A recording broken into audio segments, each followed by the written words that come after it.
Welcome to Transcending the Rabbit Hole. I'm Brandy Anderson. I'm a spiritual director and Jungian coach on an ever-winding contemplative path of becoming. I'm the author of Through the Veil, A Glimpse into the Afterlife, and co-host of Spectral Symposium podcast. I'm joined today by my very good friends and co-hosts, Annelise and Parker Bess. Annelise is a singer, songwriter, sound healer, and spiritual influencer dedicated to raising human consciousness as she shares her awakening journey on TikTok.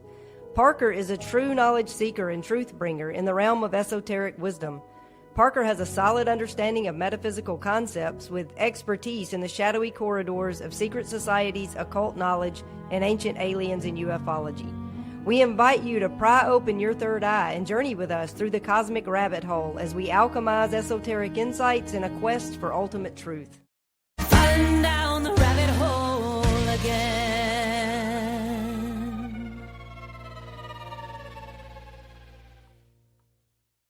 Welcome back to another episode of Transcending the Rabbit Hole. Today we are venturing into the enigmatic realm of reincarnation.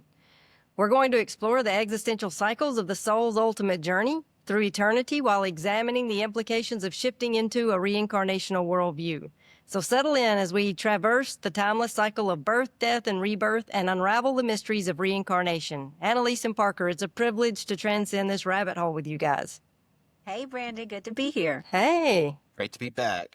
Yeah. So last week we talked about karma, and that kind of laid the foundation for what we'll be talking about today, reincarnation. And I guess the burning question is, does reincarnation contradict Christianity? I know I was raised in a Christian tradition, and reincarnation was not a part of my worldview, and I was taught to believe that it did contradict Christianity, but I have come to see that reincarnation does not contradict Christianity. It simply contradicts mainstream Christian theology, but not Christianity itself. And theology, or the way Scripture is interpreted and applied, leaves no room for reincarnation in mainstream Christian churches. But if you believe that people go straight to heaven or hell as some sort of cosmic geographical location when they die, then, that really leaves no room for reincarnation in that worldview. So it's really just about unraveling a lot of misguided theology around the afterlife. Incarnation makes the most sense once you break free from some of that religious dogma. Yeah, I personally was conditioned to believe that we just get one short physical life to get things right, or we burn in hell for all eternity. A very nihilistic view of reality. But that's just the theology that I was given. And I do remember hearing stories of kids with past life memories, and I found them super compelling. Like, I was really interested, in some of these stories were validated in profound ways. Like, they were able to connect those dots and really validate the memories as being factual and correlating with a past life, of another family, maybe within an hour, 2 hours of where they were currently incarnated. So just found that really interesting, but I really wasn't sure what to do with it or how to tie it into my personal faith. But as I began to actually study Scripture for myself, after my spiritual awakening, all of that nihilistic theology started to fall apart. And that allowed, overall just a more expansive view of reality to arise.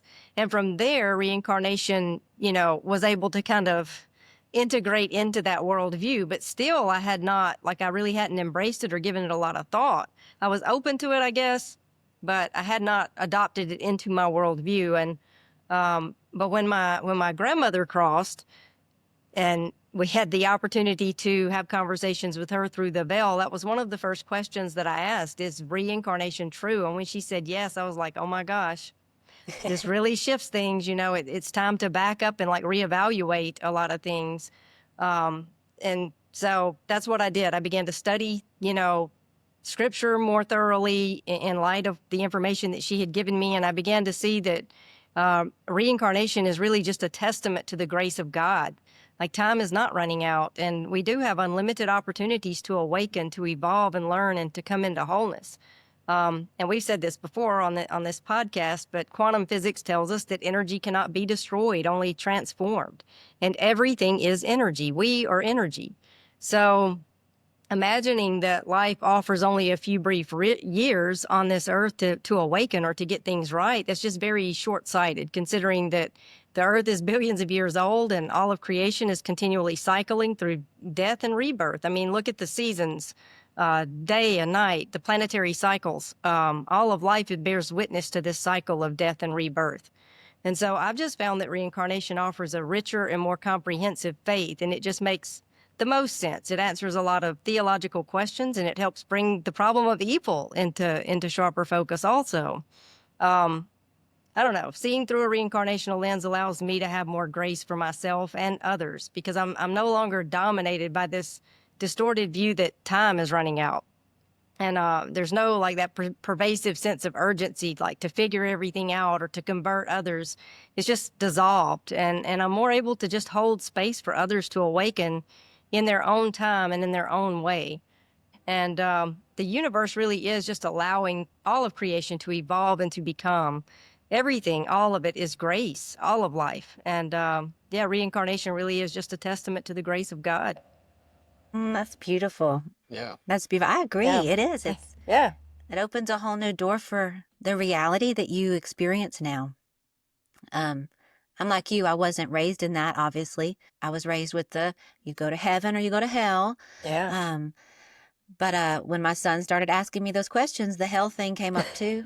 And it was during the summertime, VBS. And he came home from VBS one night and he said, Mama, they told me that if you don't go to church, you'll go to hell. And my neighbor friend down the street, he doesn't go to church, but I don't want my best friend to go to hell. And that broke my heart. And it made me have to step back and say, how do we believe this and why? And I started digging in then. Like I waited until I was, nearly the age I am now to start digging. And when I did, you find out the references to quote, quote, hell are not what you're taught they are. They're very much mistranslated. And after I went back and did that kind of patching up of translation issues, I was able to really step into that reincarnation worldview. And yeah, it makes life a lot less life just has a lot less pressure on it that way because like you said, you're not racing against the clock. You're not trying to get everything right now. You're not trying to convert everybody to your faith so they'll go to heaven. And I heard an analogy once. It said, when you go to Six Flags or Disney World and you get on a roller coaster, it's fun because you're on a ride. Yeah. But if you didn't know you were on a ride, it would be terrifying. Right. I love that. If you just go to bed one night and you just start, flying through whatever, the Georgia cyclone, it's, it's not going to be so fun because that doesn't make sense. You don't know you're on a ride. Right. So when you wake up and realize this life is a ride, enjoy it, Yeah. it changes everything because now you're not freaking out over everything happening to you. You're able to say, whoa, well, that's interesting that, hey, the universe brought this my way. What am I supposed to learn from it? And just play with life, and it makes life a lot more playful. And I think that's really one of the main languages of the universe is playfulness. And Yeah. I think that's why kids are so endearing and so connected to God. So yeah, it took a real load off of my own heart to shift into that kind of a worldview versus hell or heaven because I grew up when those Left Behind books were coming out. Oh, goodness. Oh my gosh. Oh, gosh. When I remember being 6 years old, laying in my bed at night thinking, what if God comes back while I'm asleep and I wake up and my family's not here when I wake up? I was 6. I was terrified that would happen because I'm like, what if I don't have the right theology yet at 6 years old? Like, it was awful. So I just wish I could turn around to my little 6-year-old self and say, oh, girl, like, you are on a ride. Enjoy it, make the most of it. Let it bring gifts to you.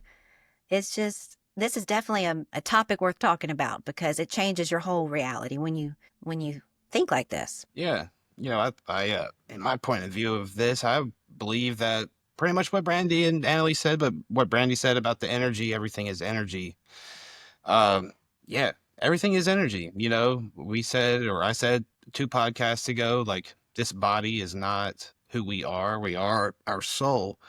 And really, when you kind of realize that, you do kind of like start to wonder like, well, if that's the case, then okay, we are energy. If we never die, then what happens? I mean, if we never die, we're not going to a mansion in the sky. We're here to progress as a as a soul consciousness. And the way I like to phrase it pretty much is what Annelise has said in another podcast, which is, God is the ocean and we are little droplets of the ocean. Each droplet has its own perspective and its own path to ascension.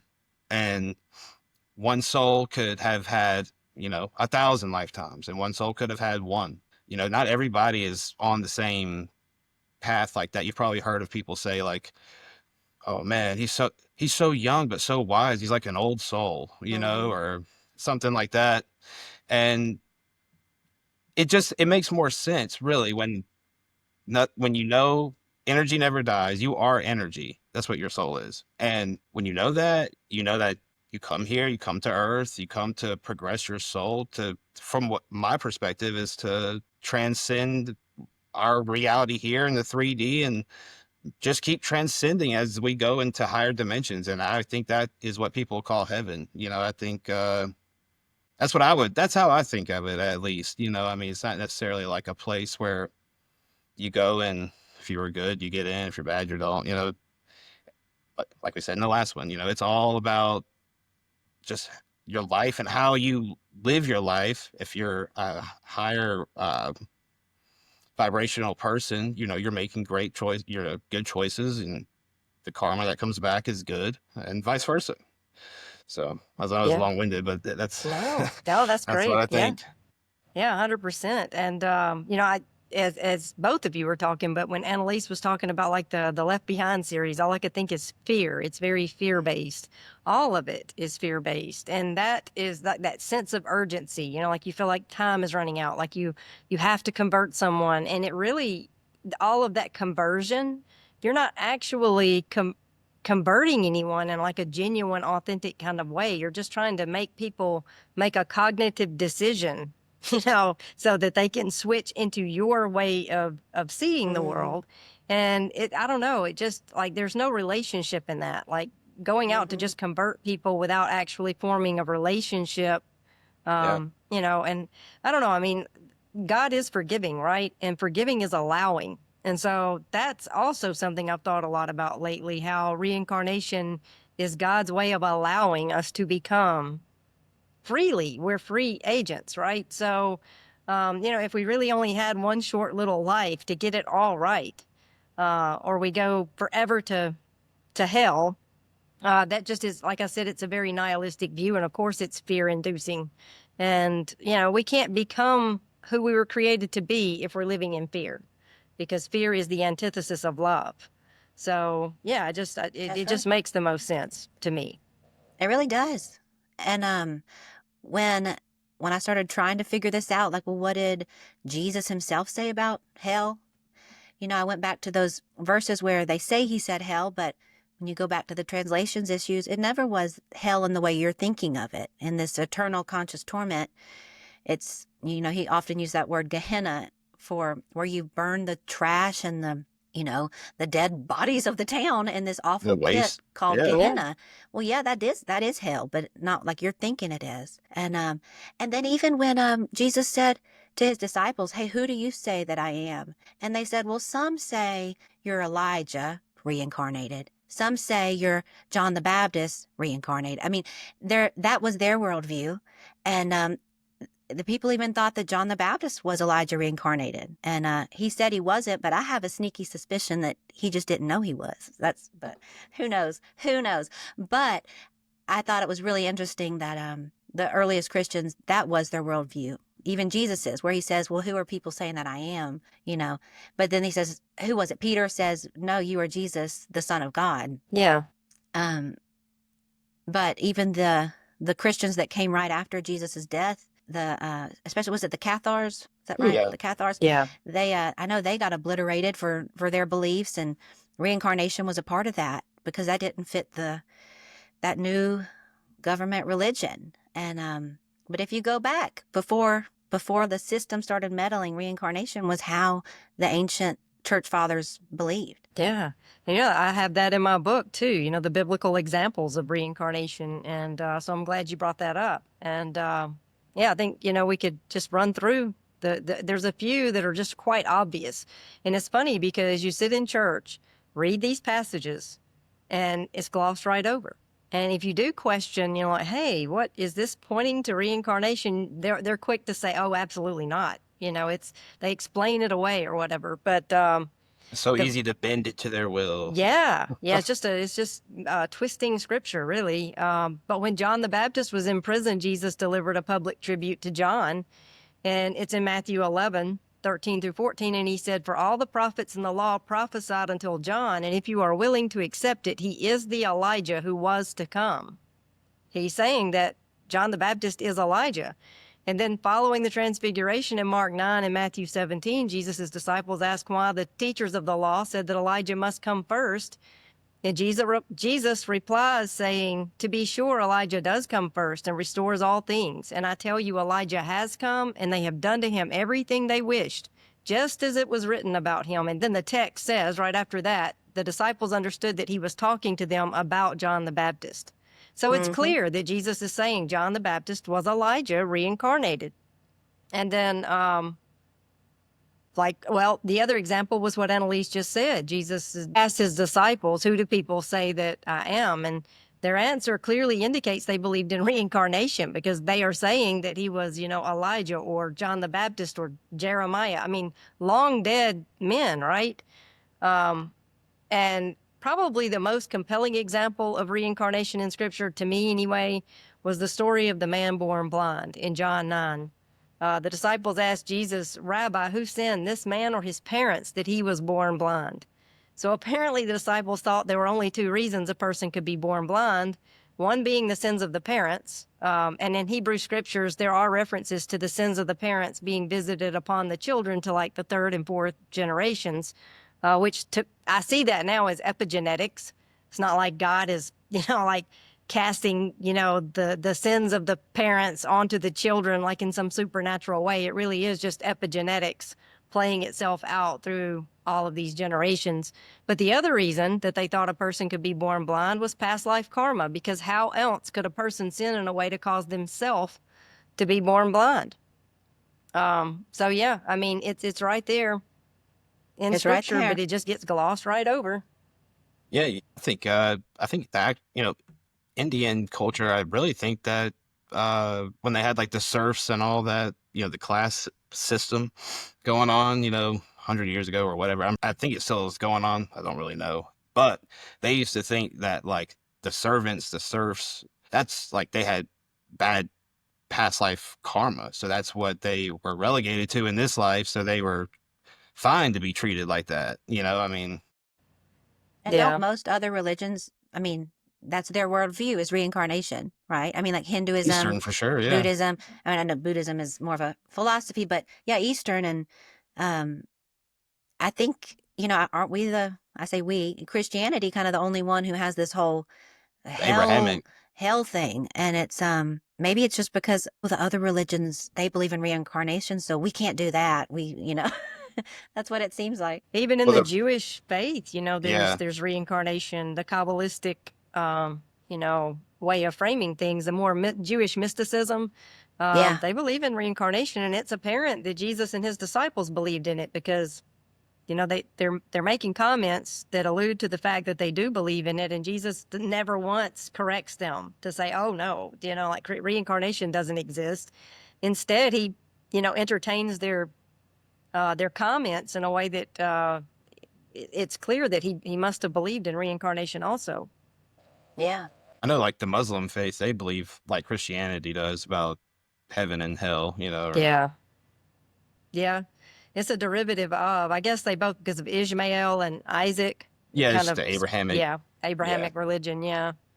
But there are some verses, specifically 3 biblical passages that seem to contradict reincarnation, and those are the passages, the verses that I would often even think about as I was entertaining reincarnation. Like I would hear these past life memories from children, and then I would think about certain things like, what about the rich man and Lazarus, or what about the thief on the cross?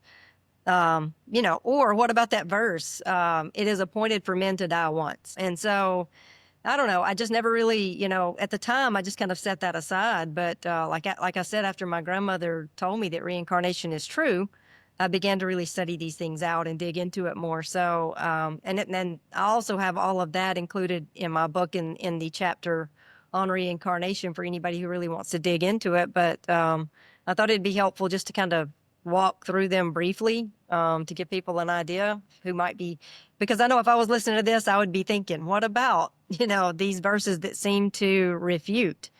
So let's look at the parable of the rich man and Lazarus first, and it's found in Luke 16. So Jesus tells a story about a rich man and a beggar named Lazarus, and the two men are depicted as having contrasting experiences after dying, which is often thought to be an illustration of heaven and hell. But we're told that when Lazarus dies, he's carried by angels to Abraham's bosom.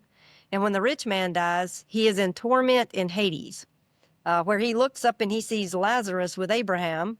And then the rich man pleads with Abraham to send Lazarus to bring him some water. But Abraham says that there's a great chasm between them that cannot be crossed. So, first of all, it's important to note that this is a parable. So it's not a literal account of actual events. But even if someone is determined to take the parable literally, there's still no explicit reference to heaven or hell anywhere in the text. And basically, the beggar is in Abraham's bosom, experiencing rest and refreshment, while the rich man experiences torment. And the word Hades in this passage just means the grave or the realm of the dead. So both men are in Hades, the realm of the dead. And the beggar is having a favorable experience and the rich man is having an unfavorable experience. But the fact that the two men are able to see each other and communicate with each other tells us that they did not go to separate places. They're in the same realm. And the chasm that lies between them is the same chasm that separated them in physical life. And it was the rich man's heart posture. I mean, he was closed off. He thought himself to be superior. And the fact that he asked Abraham to send Lazarus to bring him some water is evidence of his view of Lazarus. He still saw him as a beggar who should be serving him. So the chasm is the inner poverty of the rich man's heart. And it's also important to note that nowhere in this parable are we told that this is the final state of the rich man. I mean, it's entirely possible that, that this chasm could be removed through an expansion of consciousness on the part of the rich man. I mean, who's to say he didn't go on to integrate his lessons and do his inner work and reincarnate as a beggar himself? But suffice it to say, the parable wasn't told to reveal what heaven and hell is like. It was told to impart a message on how to treat the poor. And so it's just been misconstrued, in Christian circles, really. I think, yeah, that just all sounds so, I don't know. To me, it just sounds like it was put there for a reason. I mean, I don't even know. I'm trying to be nice about it, to be honest. But, I mean, listen, the God of the universe that has created a bajillion planets. This planet is nothing but a little speck of dust compared to everything that has ever been created. And to think that there is a heaven and hell, or let's just say there's a hell where beings that were created by this massive creator, source God, just love. To think that love would create hell to torment love's creation, that just doesn't even make sense. And then the only way that makes sense is if you're picturing Zeus in the sky, or a being or a man in the sky looking down at you or down at humanity and just looking to just, knock you off because you don't look like Jesus to him because you didn't get baptized. Does that make any sense? Does that make any sense to anybody besides? Well, they'll make it make sense to you, like Yeah. growing up in it. It's nuts. Well, It's that's, nuts. I remember I went to a small private Christian school, same one as Brandy, and one day in math class, usually like in school, if it's a fun day, you don't have much work to do, they roll in the big projector TV, But this time he rolled in this like a tape recorder or CD player or something. And he played us an audiobook called 90 Minutes in Hell. Oh, gosh. Oh, no. As we're doing our like pre-algebra, just having a chill day. As if algebra's not hell in and of itself. Exactly. Now Yeah. we need to explain. But this man gave this detailed account of his perceived experience in hell when he had a near-death experience. And Yeah. I'm sure we can dive into that of, okay, well, why do we perceive these things? But Yes. it wasn't taught to us as this is this man's perception. It was this man went to hell for 90 minutes and listened to his horrible story about it in your 10th grade math class or whatever it was, And it terrified me. But like I said, I would have nightmares regularly of like going to hell. Like it's going to happen to me. I didn't say the prayer right. I didn't believe enough. And they say that if, it created all that anxiety. And now, like through my adult lens, I can say, well, that's ridiculous. How did I ever believe that? But when you're conditioned to believe it, there's not another option in your viewpoint. So it somehow twistedly starts to make sense. But Right. it doesn't, not really. No. And I mean, I think like those near-death experiences, which I'm not sure that the book that you're speaking of, I'm not sure that that guy had a near-death experience. Didn't he just have a dream? I honestly don't know because this was, like I said, algebra. So if it's just a dream, but whatever. But Whatever even it was, he had even some if- experience. Yeah. So even if it wasn't a near-death experience, people who have those, my grandmother tells me that, they're not actually experiencing what death is actually like. Yes. Yeah. Because they're not dead, not really. And she said it's like they're in the waiting room. So they're having their own psychic material is projecting the experience that they need. So it's not that their experience isn't real. It is, but it's not death. And they have the experience that they need to have to try to evolve them, grow them, wake them up or whatever. And that's why most people have relatively pleasant experiences. They see light beings, but some people do report seeing or having experiences where they see like, hellish things or that they're in like, in a hellish realm or whatever. But yeah, it really is just your own psychic material being projected out so that you can have the experience you need to wake up. Yeah. I want to correct myself too. I think it was 23 minutes in hell. A little less than 90. 23 minutes in hell.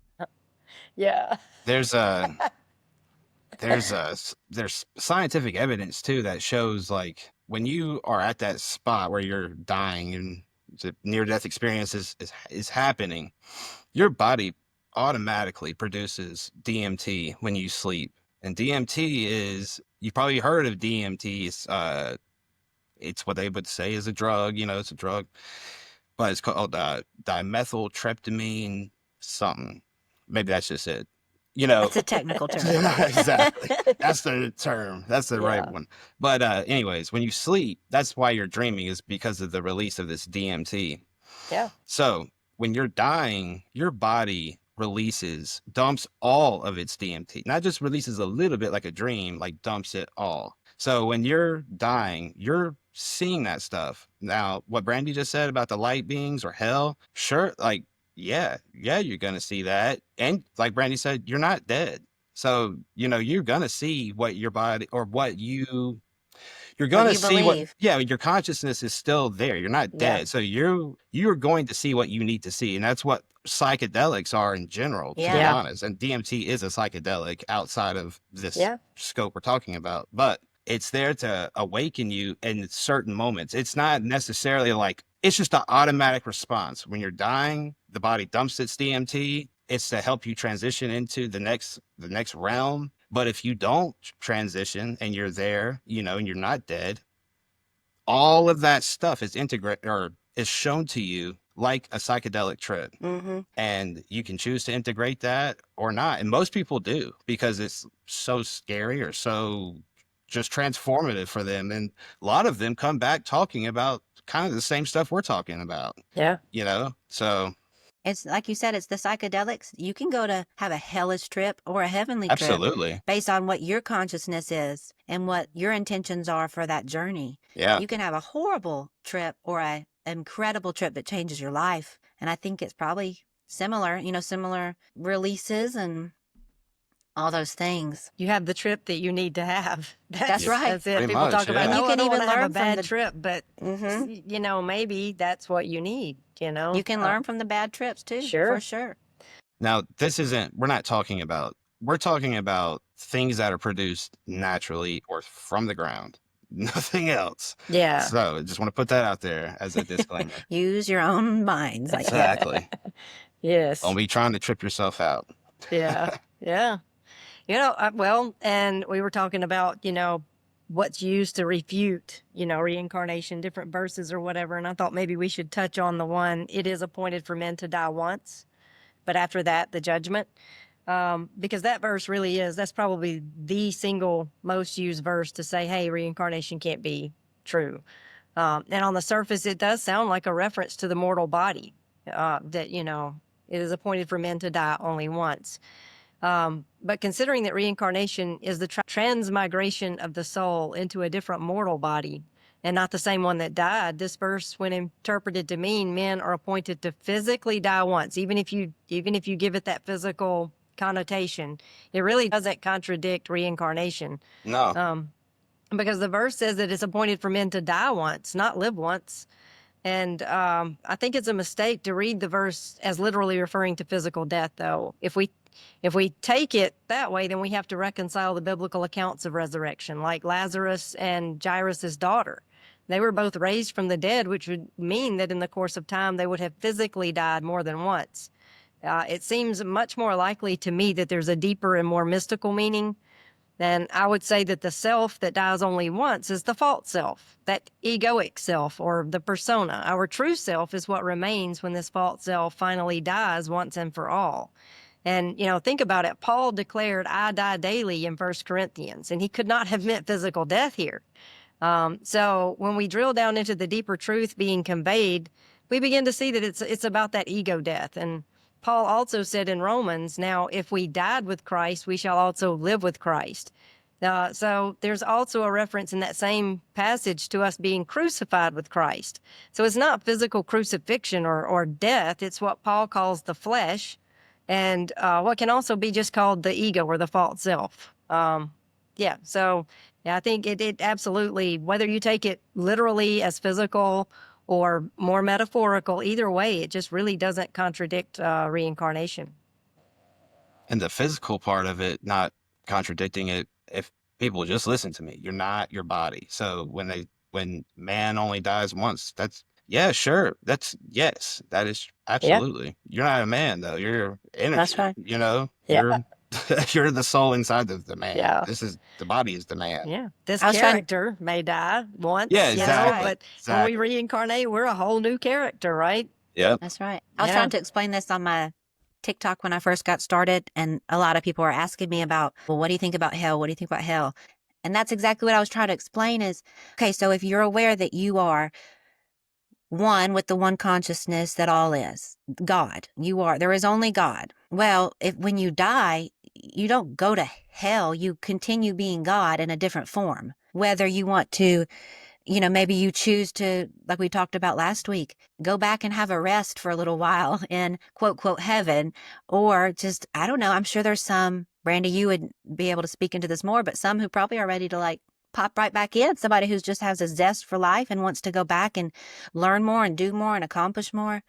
But if you're one with God, you can't go to hell. That can't happen. You can't be separate from God anywhere except in your own mind. But Yeah. I think as long as you don't understand that, you will keep reincarnating until you do understand it.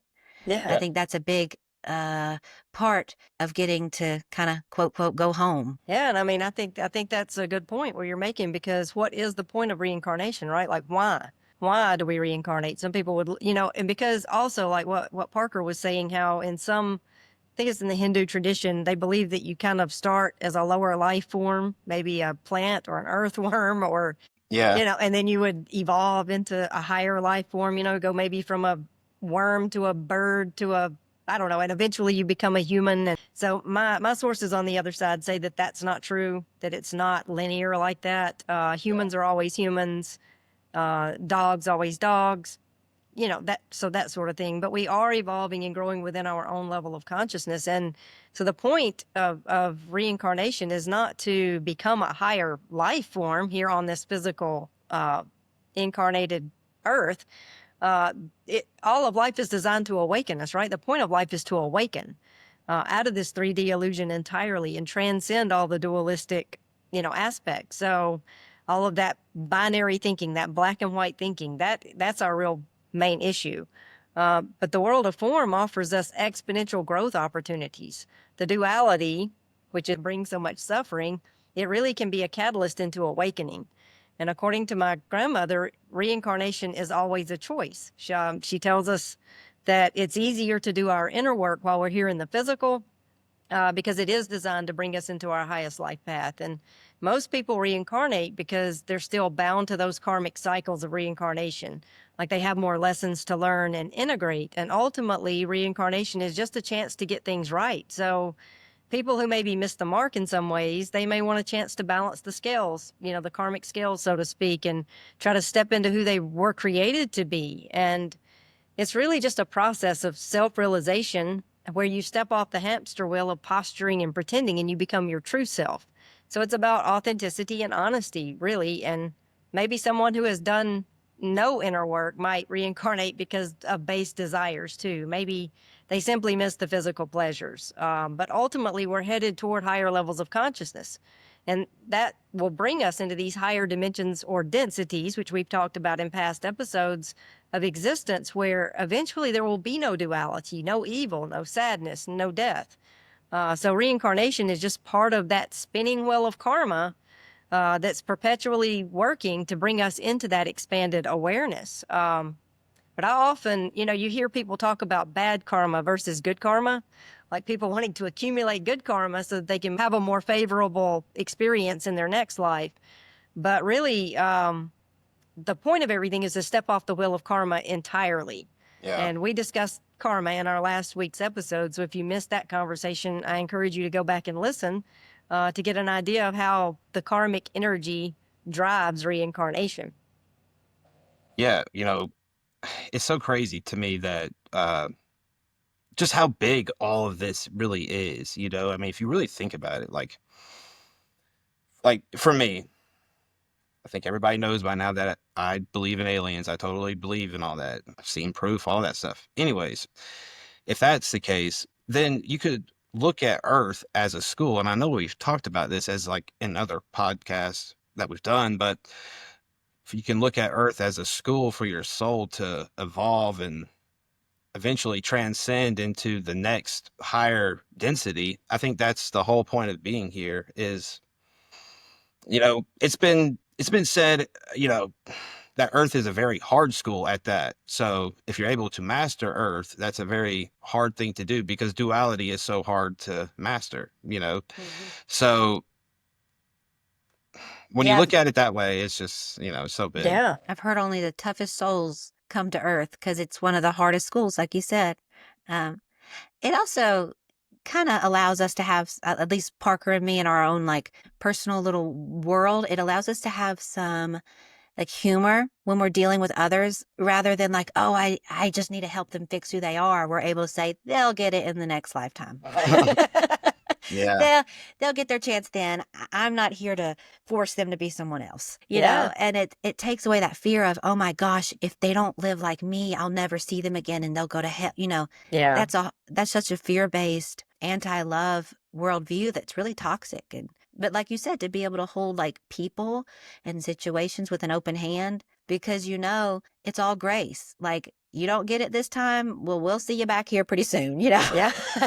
You will get it. Eventually you will get it because you are a child of God and you will be made one again, with God, you're never not with God, but your awareness can be Yeah. separated, pulled away. Right. And so, yeah, I think it just makes life a fun ride rather than a terrifying ride. And it takes away that victim mentality too. Yeah. Yeah. And I mean, when you think about it, the amnesia, we don't remember. And so we get caught in the drama, so to speak. And, we just have to keep cycling around until we awaken out of that deluded state. And that maybe, brings us to our next point. Like, why don't we remember our past lives? Because it seems like it'd be really helpful to remember. And I know when I first started talking to my grandmother and, when she told us that reincarnation was true, we started to ask all sorts of questions about our own past lives. And she told us some things, but some things were off, off the table. She couldn't tell us, a lot of things. And one of the main reasons is because it would be a violation of free will, because everything is kind of centered around that. But what I did learn is that the reason for not remembering past lives is because the amnesia accelerates our learning. It provides an opportunity for exponential growth. So each life is a chance to learn by fully immersing ourselves into the many different human experiences for brief periods of time, like gender, social status, culture, all of those things, they can fluctuate, allowing us to experience many different aspects of this incarnated reality. And the amnesia helps us focus on life at hand. It would just be too distracting if we remembered all of our past lives. I mean, it's hard enough to awaken and let go just with the burden of this one life. We have experiences in this one short life that bombard us and keep us from actually awakening already. If we could remember everything, it would really be an impediment.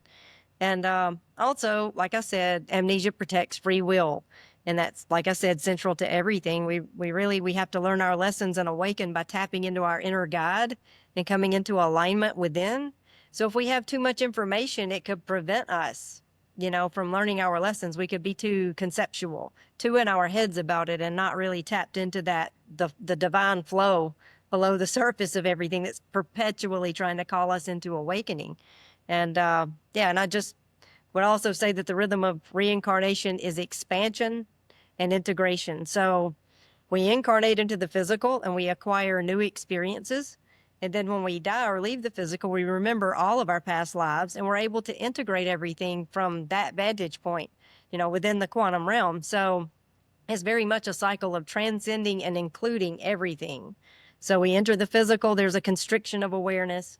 And then when we leave, there's that expansion of awareness. And ultimately, all of it is integrated as we become whole through these cycles of experience and learning. Beautiful. Yes.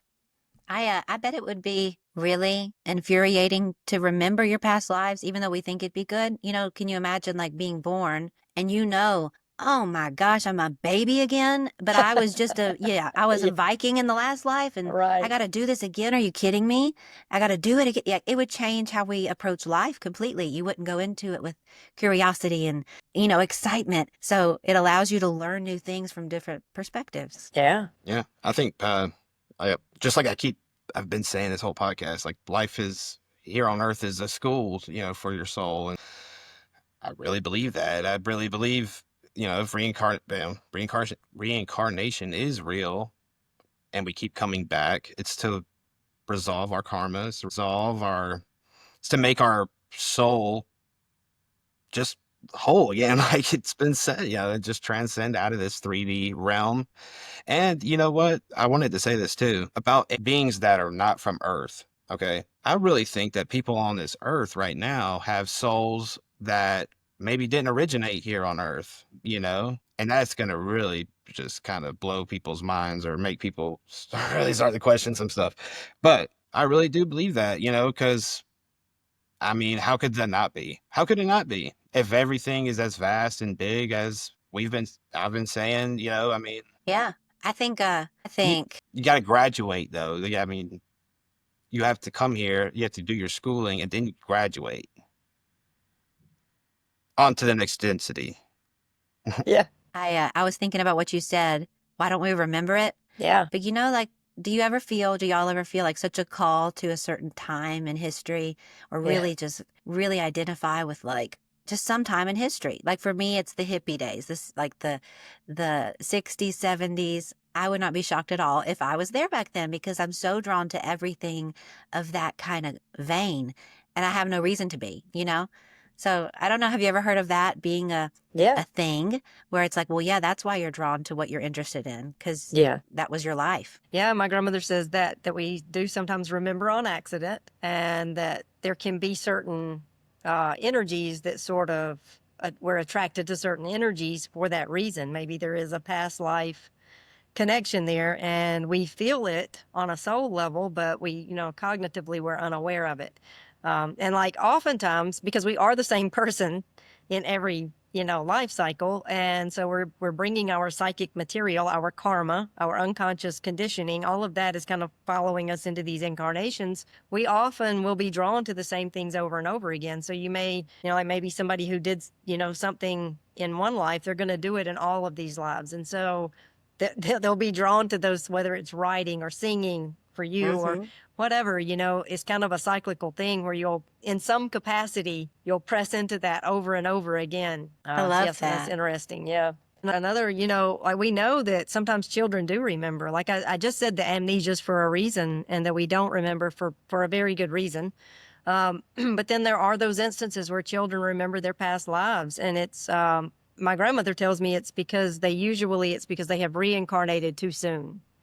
And according to my sources, it's best to reincarnate with our soul group. But we are free to reincarnate anytime because we are free agents. Like I've already said, free will really is central to everything. So those who do not take that time between physical lives to do their inner work, to integrate everything, like I was just saying earlier, they'll have a harder time. So coming back too soon can result in intensely vivid past life memories because, it is fresh on the psyche, right? I mean, if you just crossed and then within weeks you're back on Earth, all of those memories, are just, they're vivid. They're fresh in the mind, I guess is what I'm trying to say. And this can result in the children also feeling a sense of alienation from the family that they love and miss. People who come back too soon are often just trying to avoid the integration of the bardo. They're really trying to skirt around all of that inner work that they need to face, while they're in the spirit realm or the quantum realm or however you like to articulate it. And if you really start drilling down into some of those cases and, reading about some of these kids who have the memories, they are deeply distressed. They want to be with the family that they remember. And so they're unhappy in their, the families that they've been born into. They express how unhappy they are with their family and how they want to be with these other families. And so it creates all of this stress, not only for them, but their birth parents. I mean, could you imagine having a child who is like, no, I don't want to be here. You're not really my mom. That would be particularly traumatic. So yeah, but one reason that people may do that is maybe they miss the physical aspects of life. Like maybe they miss like food and drink or the various pleasures. And so they just impetuously jump right back in. But ultimately, it just makes things more difficult for themselves. So if we're outside of our karmic soul group, then we can't learn our lessons, our karmic lessons. And we have to balance those things out, all of that accumulated karma. So we're just putting it off. And so, yeah, we put ourselves behind the 8 ball when we try to bypass karma. And eventually we're going to have to face it. Yeah. You were talking about kids who reincarnate too soon. Something that gave me a lot of comfort with the reincarnation in children thing is, so we have a son who's in some developmental therapies, and his therapist is very spiritual and just very well versed in kind of everything in this realm. And she told me, after all her years working with special needs children, she said, special needs children, be it autism, be it Down syndrome, be it just delays, whatever it is, neurological, anything, they are the highest level souls there are. They have chosen to reincarnate into a body that has some difficulties because maybe in their past life, they were the hero. They've done it all. But now they need to learn how to be dependent on somebody, or maybe now they need to learn how to share their gifts with somebody, like like the telepathy tapes, where how they found out that children with nonverbal autism are very often telepathic, and it comes with profound what's the word I'm looking for? It just changes the world if you really like lean into it and understand, like, the people who have incarnated into special needs bodies, they're here for a big reason too. And they chose to be there knowing they'd be limited physically. And so I don't know. I just, sometimes when I see people struggling, like whether it's a special needs person or someone in a different kind of struggle, like poverty or disaster, I do think, I wonder why they had to come back here like this. I wonder, like, what are they learning? What's going on? What's the whole story? Because I think there's always a reason for our circumstances, not necessarily as like, oh, you're like this because you're being punished for your karma. No, it's it could be quite the opposite. Like, you have done so much with your soul in its lifetime. Now it's time for you to go live in a more limited body, learn some different lessons, and really bless people in ways that you couldn't otherwise. Yeah, So I just because think it's really cool. me too. And well, really, there is no punishment in karma. So yeah, I love that you know, make that correlation, because we are experiencing what we need to experience to awaken. And not everything is a karma. Well, everything can be used as a lesson. Like, we can learn from everything, regardless of the why. You know, like why certain things are happening to us. And so, really, our job is not to analyze the why. It's just to, you know, to learn and grow and evolve with whatever arises. But my grandmother tells me we only choose if we reincarnate. We don't choose the particular aspects of our incarnation. A lot of things are just cycled through based on what we need when we need it. It's kind of like life giving us, and the future is fluid, so it's not predestined. So our choices can change things, and our vibration is bringing things to us in a way that we need. So really, it's in flux. It's not like it's something that's scripted. It's not scripted. That's what I'm trying to get at. And not every bad thing that happens is a karmic lesson. Sometimes other people make horrible choices that Yeah. crash into us. And so, yeah, we're not, I mean, every time something happens to you, it's not necessarily like, oh, I needed to learn this lesson, you know, and that's why this is happening. No, sometimes just bad things happen for no good reason, and it's awful and it's terrible, but we can grow even through those things too. It's all for a purpose. I really have come to Yeah. learn everything's for a purpose. And that's even biblical. You know, God works all things out for the good of those who love him. And even in our most horrible situations or incarnations, there's Yeah. always goodness that can come from it if you let it. Yeah. Mhm. Yeah. And, yeah, I mean, a lot of people might be thinking, well, if reincarnation is true, then what about heaven? You know, because a lot of people want to go to heaven when they die. And they're like, are you telling me that I'm going to have to just keep cycling through these, you know, incarnations? And, you know, we kind of circled around this already, and we've spoken about it in previous episodes also. But heaven is not a place we go to, it's a place we come from, it's a state of existence. And Jesus said that the kingdom of heaven is within you. So reincarnation just affords us unlimited opportunities to realize heaven, to cultivate the kingdom of heaven within. Mhm. And the idea that a person could live an entire life completely out of alignment with their higher self. I mean, out of alignment with truth, with God, if you like that language, and then on their deathbed, pray a prayer, inviting Jesus into their heart, and then that person is going to float away into instant bliss and perfect peace. That is absolutely absurd. It really, I mean, it flies in the face of reality as we know it. I mean, if we just look at the world around us, everything's unfolding gradually, right? Evolving along. I mean, if you pray for an oak tree, God sends you an acorn. So, Yeah. I mean, we're journeying along, and we're in this evolutionary becoming. And we don't get to bypass that arduous inner work by saying some fancy words, you know, on our deathbeds. Exactly. We have to go within, and we have to face our inner junk. We have to embrace truth, and we have to embody it. And it's not easy. And Jesus said, take up your cross and follow me. And the cross is an instrument of death. He didn't say, ask me into your heart. He said, go be crucified. So, Amen. I mean, that really is the work. That's the task ahead of us, to look unflinchingly at ourselves. And so that's what reincarnation is about. It's about affording us all the opportunities that we need to go within, that self-realization, come into alignment, and realize our oneness with God and others. Yeah, I agree so much. Do you think that there's any or do y'all think there's any aspect of the afterlife where we do get to be with our loved ones? Like, with if we're all one, if we're all from the one consciousness, and yet somehow we're also individual. Has your grandmother mentioned anything, Brandy or Yeah. Parker? Do you have any thoughts on, like, do we get to be together as our individual pieces of this collective consciousness? Yeah. Well, I mean, I think so. I think, you know, you could be with your loved ones.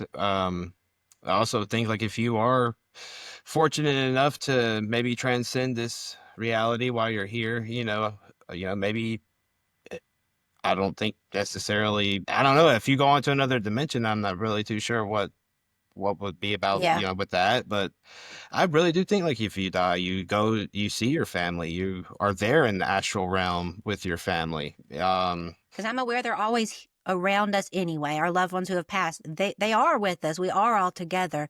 But I guess what I'm asking is, and it's really for people listening, do you think that we get to have an awareness of being with them again after Yeah. we pass? Yeah. Also something that's kind of trippy to think about, but it's the way things really are. Our consciousness, so, the fact that we are a fractal of God, we use that expression, we're expressions of God, or we're fractals, we're these drops in the ocean, right? mhm. Well, each one of us is incarnated here in this physical realm, and only a small percentage, a small slice of that fractal that we are is here in this incarnated form. And the rest of us is in the astral realm, the Yeah. spiritual realm. That is your higher self that is guiding you from those higher realms. And so we, in a spiritual sense, can be in multiple places at once, multiple realities or timelines, Yeah. having, Yeah. various experiences throughout. It would be, the multiverse is Yeah. what it's referred to. And so the way that my grandmother tells me is that yes, we do see our loved ones when we cross. They are there when we are crossing, and we are greeted by them. And also, you could be greeted by people who have not actually crossed, because, like I said, their essence, the part of them that is not in that little slice that's here in the physical is just one little slice, and the other part of them is in that higher realm, interacting, and we are all one.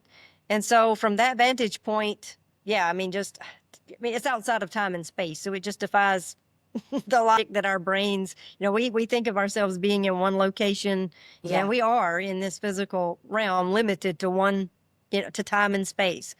But on the other side, it's not like that, and you can be simultaneously Mm-hmm. with multiple souls at once. Yeah. Yeah.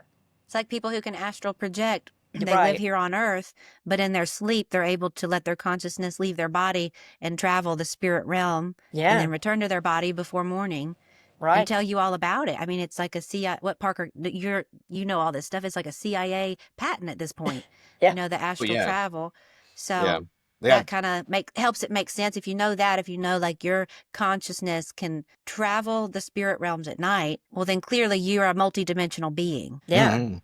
Yeah. For Yeah. sure. Yeah. And, another thing that that's kind of interesting, like most people who know already know that my grandmother has an open portal, and she's able to type on electronic devices. That's how she communicates. She can type sentences, paragraphs, word, as much as she wants. And there have been times when she has typed messages to like my aunt and told her to call me. And so my aunt would call me and, be like, yeah, Granny wanted me to call. And so I'm like, well, what does Granny need? And then Granny will type things and she'll read it to me. But Granny will know exactly what I'm doing, where I'm at. She'll know things about what I am doing and where like my location, and we like an hour apart. So she's simultaneously with my aunt, typing words, communicating, but she's also with me an hour away, seeing what I'm doing, feeling what I'm feeling. I mean, and that's the thing. So it's just so much more expansive than what this little bitty reality or Yes. this little physical Right. It's aspect not of just the reality. death Yeah, and the no. death, and Yeah. then you see them. It's no, you're always with them. They're always with you. Yeah. But you're so cut off from that awareness. They are always together. And I mean, sometimes I know, like we've had experiences. We'll get a whiff of perfume in the Yeah. house that we know it's not a smell we know, but it's clearly like a potent smell of someone. Someone in the astral passing through. Or I've heard of people who smelled their grandmother's baking bread in the kitchen, of their own home, their past grandmother. So I think they come and visit us all the time. I mean, I know they do. And we're never not with them. They're never not with us. But I know people have it in their head like, oh, I can't be with my loved ones until I die. But if it's a reincarnation thing, well, then how will I be with them at all? So I think this will help it make sense, to discuss these things. Yeah, for sure. And because they are always with us, like you were saying, it's like the spirit realm and the physical realm just overlap. And so when someone dies, they have not ceased to exist. They've just transitioned into an unincarnated form. They're still very much all around you. And I would say, and my grandmother has said, even closer than in life. See, that's the thing. When we're in this physical, we're separated by these physical, senses. And we keep things from each other. We can hide things from ourselves and others. So there's a certain level of deception, and we can keep certain things secret and present how we want to present. But in reality, there is no such thing as a private thought. And so, like my grandmother, after she crossed, she has, from her vantage point, nothing is hidden that she wants to look into. But So she's don't not, speak ill of the dead, right? yeah, well, I mean, don't even think. And that's the thing. Don't even You think ill of the dead. That's the thing. Whatever your heart posture is, they see that and they know. And Yeah. yeah, they know who really loves them and who really doesn't. And they know your intentions, your inner motivations, and they can see things that would rock you to the core. And that in the beginning, when we first started communicating, that was the thing. At first I thought, well, could this be someone in the physical manipulating the television, playing a prank? And then when I realized they could read our thoughts, I was like, okay, so it's definitely not someone in the physical. And the more we talked, it really rocked us when we were like, whoever this is, they know things no one would know. I mean, deeply personal things that we're almost unaware of. I mean, like the things that really motivate and drive us, core fears, core desires, things like that. Mhm. I have that therapist I mentioned of our sons. She's like vibrantly excited to come back. She's like, I can't wait to work. Well, her desire, she said, I can't wait to work with the hybrid children. And Yeah. that's a whole different rabbit hole we'll have to go down sometime. But she's excited. She feels like that's her purpose here. So she's like, I'm coming right back. I'll tell you what, I'm going to work with those hybrid children. But then I get in my head with, like you said, we get caught up with the story, we get caught up in the drama, and I'm like, oh, well, I can't do this again. It's hard enough this time. I can't do this again. But I imagine once you cross over and you get your life review and Yeah. you see the full picture, eventually you can't wait to get back. Yeah. Yeah. And I mean, you can also, it's not just about learning lessons, it's also about contributing, serving, helping. And so when you're pressing into that as your life path, like if you are trying to press into that more positive polarity, service to others, then you may come back to help in some capacity. And it gives you a sense of purpose in your life rather than just, waiting things out on the other side, waiting for everyone else to cross. You can kind of come in and make a difference, Yeah. in the process. Yeah, and with, when you cross over, there is no time, so maybe just when you cross over, what you thought was a long life was just a blip in time, or Yeah. a blip in Just a blink. consciousness, yeah, exactly. And Yeah. I like would Brandy said, encourage. oh, sorry, but like Brandy was saying, like, hey, you might miss the physical realm, Yeah. you might miss the food, the Yeah. pleasures of life, so, You will. And that's my grandmother says that everyone, and I've talked to more than just my grandmother, my other loved ones that I have spoken with, they have all communicated that that is a thing. When you initially cross, you are going to miss the physical things that you enjoy, whether it be your favorite foods, if you had any addictions, that's particularly painful. And even though you don't have the physical need for food or the physical, you know, need to drink anything or whatever, but if you enjoyed the flavor and the taste or the effects or how it made you feel or whatever, then you're gonna miss all of those things. And my grandmother says she misses sewing. She was a gifted seamstress, and she misses that. She tells me my dog Luke misses touch and he misses food. Yeah. But she did say that over enough time that they don't miss those things. It wanes, it goes away. But because my grandfather, he crossed when I was 17, and so I had the opportunity to reconnect with him through my grandmother's portal. And I asked I asked him if he still missed food because there were certain things. I mean, we all have our favorite foods, right? And there were certain candies or whatever around the holidays. I think of him when I see certain desserts. And I asked, did he still miss food? And no, he doesn't, because it had been so long. He just, so He got over it. yeah, he got over it. Yeah. I So know it my goes poppy's away. not over some banana pudding. And a chili dog. He'd Yeah. come back in a heartbeat for some of that. Right. Yeah. So it's kind of a double-edged sword. We want to do our inner work and get to a place where we don't need to reincarnate to learn our lessons. but then we're going to miss that physicality. But I'm also encouraged by the fact that we are moving into a higher dimension. Ultimately, the resurrection that Jesus entered into, and whatever that is, it's both physical and something more. It's physical, but it's exponentially more. So he was able to eat. He was able to be, like touched, but he was able to dematerialize and materialize. And so basically we're headed into a higher dimension where death doesn't exist. So all of the wonderful things that you enjoy about this physical existence, it really is just bearing witness to what is to come. That's the beauty in it, is really, that transcendent aspect, that something more, that we know that there's something more, but we can't quite put our finger on it. And so it's just about getting to a place where we raise our consciousness to the point where death no longer exists, because death should not be. That really is the crux of the issue. Yeah, exactly.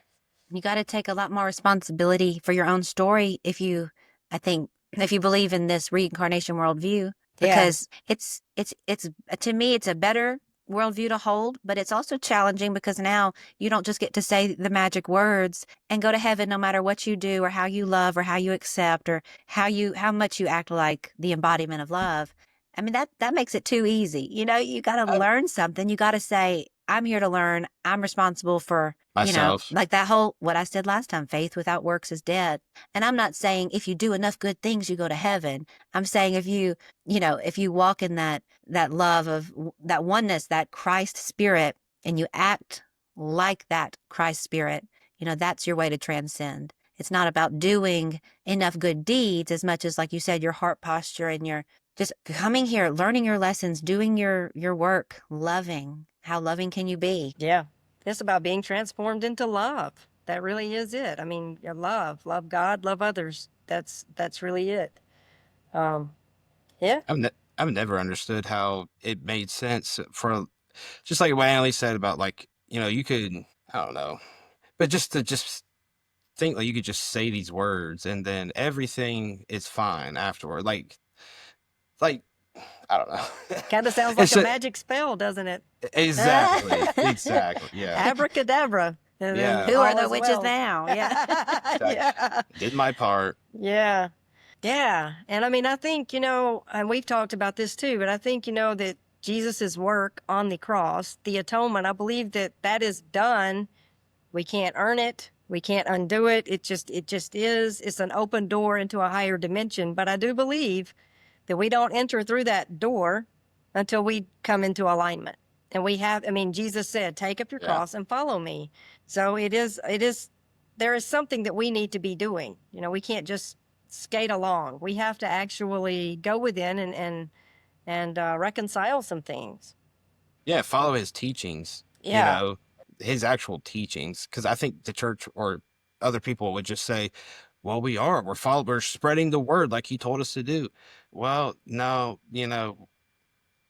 Spreading your religion is not being the light of Christ at Yeah. all. Like No. it's not what I think Jesus would be so disappointed to see how humanity has so missed this, but not, it's not by their own. They know not what they do. Well, I'm thinking more it's the systems that have been built around us keep us from knowing that. Yeah.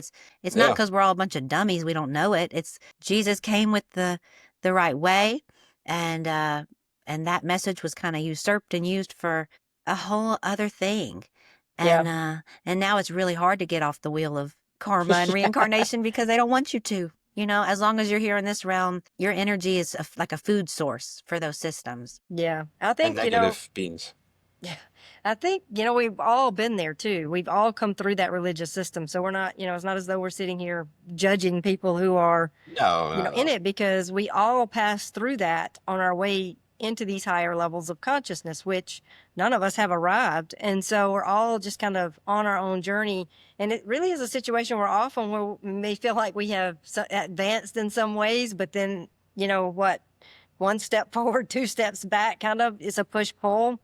But yeah, as we kind of cycle through these things, we have to, we have to awaken. And anytime you give a message of love, non-duality to dualistic people, they're going to turn it into some sort of dualistic religion, right? I mean, that's the only way Like if you are in dualism, you know, if that's the way you see the world, that's your worldview, you're seeing everything through that black and white binary lens, then the message of Jesus, you will just take that and make it dualistic. And so Yeah. that really is what has happened. And yeah, it's just a testament to the fact that we are evolving along collectively, not individually, because I believe that we are all saved collectively. I believe that what Jesus did is for everyone collectively. And so I Yeah. don't think that certain people get to arrive at some elevated consciousness level and enter into resurrection life while some people are left behind. No, I think it's an all or none deal. So I believe that we are all one and we are all on this journey of awakening together. Did we mention how families, like family reincarnation too, is a big thing? Like you said, if you reincarnate too soon without your soul group, it makes it more difficult. You know, I think people reincarnate with the same family very often, but sometimes in different um, variations. You know, like mother is now daughter, daughter is now mother, or whatever. Grandfather to son becomes son to dad, whatever it is. That your family's there to help awaken you too. Even the way they drive you crazy. You know, you're there to teach them. They're there to teach you through how you are wired, I think. And yeah, I think that's just worth noting on the reincarnation thing. Like we often do this with our families. And I've heard several people say, I know that my child is my grandfather or their father. Like they are the same person. They say the same things. They have the, you know, so it's just, and like you said, those kids who do remember their past lives and can say, oh yeah, this is who I was. It's pretty remarkable. And I mentioned last week, I guess, my son who said, I don't remember anything, but I do remember choosing you to be my mommy. I mean, that in itself was just like, whoa, whoa, you know. I just think it's a great thing. And it's a It's much more beautiful, loving way to view the world, and how you view the world creates your reality. It's so much more complex. You know, it's like we can't reduce it down to this black and white, heaven and hell. You know, it's very, I don't know, a very simplified, overly simplified way of kind of framing reality. And when you begin to see that reincarnation is true and that the multiverse is true, you begin to be like, the more I know I'll never know. And so there are all these facets and all of these, every moment is pregnant with unlimited potential. And so when we cross, we really see the expansiveness of that potential. You know, my grandmother tells me that like on the other side, there are things that I've asked, and she said that there are no words to convey to me in this incarnated form what she would need to convey for me to understand what it's like. You know, so yeah, I mean, we're living out all of these different, like you were saying, in one lifetime, we can be one gender or have one dynamic in our family and then come back and have a different dynamic and maybe a different gender or different role. The roles are reversed.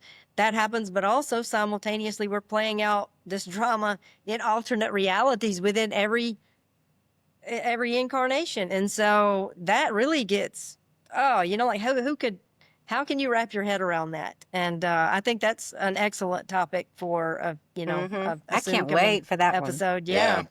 Yeah. Um, Google proved the multiverse with just recently with their quantum chip, computing chip.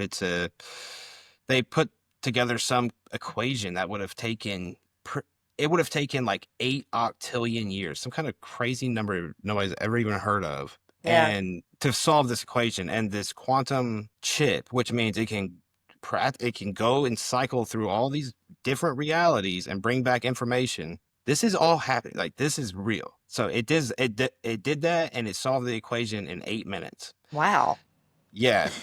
And that, like, the highest supercomputer we have outside of the quantum computer couldn't solve it in 8 octillion years. And then this quantum computer with this new quantum chip that can cycle info in and out of all these other realities solved it in 8 minutes. And that's Yep. where we're all headed, really. Yeah. We're jumping down that rabbit hole fast because, I mean, most people, at least in my circle, wouldn't even know what you mean by different realities. Yeah. Like, I think when we get to that Yeah. point, we're going to have to dig into it because explaining that is hard because it's Well- so beyond Yeah. explanation. Yeah. Yeah, I just wanted to make sure that everybody knew, like, the multiverse is real, though. Like, it is yeah. proven by Google. Like, that is Google's in it. But Google has proven that the multiverse is real. I think there are a lot of things, a lot of evidence to support it, you know, and even though it is still a theory, technically in science, it's a theory, it's put out there as a theory, but like I said, I have the gift of being able to communicate with my loved ones on the other side, and I've asked that question and they tell me, and I trust them. So for me, I totally 100% believe that the multiverse is real. And yeah, I think we'll have to explain a little more and dig into it. But honestly, there are some things some aspects of it that just, there's no way to explain it. It's you can't conceptualize it at all because it just flies in the face of everything that we here in this tangible physical world know to be true, you know, in a That material movie sense. Inception, that does it, right? I mean, that's a good stab at it. Yeah. Inception with a Matthew McConaughey. Yeah. Yeah. Yeah. Well, you guys, I guess we'll wrap up today. Our conversation. We've already ventured into the multiverse, so I think we've pretty much said all that we can say about reincarnation at this point, unless you guys have anything else you'd like to add. All right. Well, then thank you all for transcending this rabbit hole with us. As always, cosmic blessings and peace. Do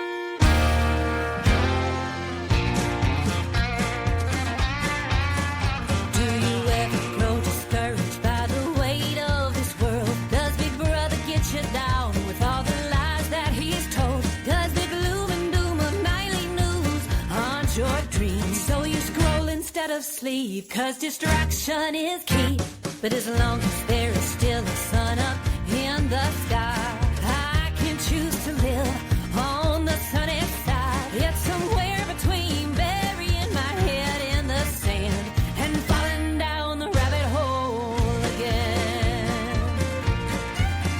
I was sleeping just fine peacefully inside my American dream, awoken when those puppet strings were cut right off. The evidence you can't ignore, share it, call you misinformed. I know the truth, but trying not to lose my mind. I'm somewhere between burying my head in the sand and falling down the rabbit hole again.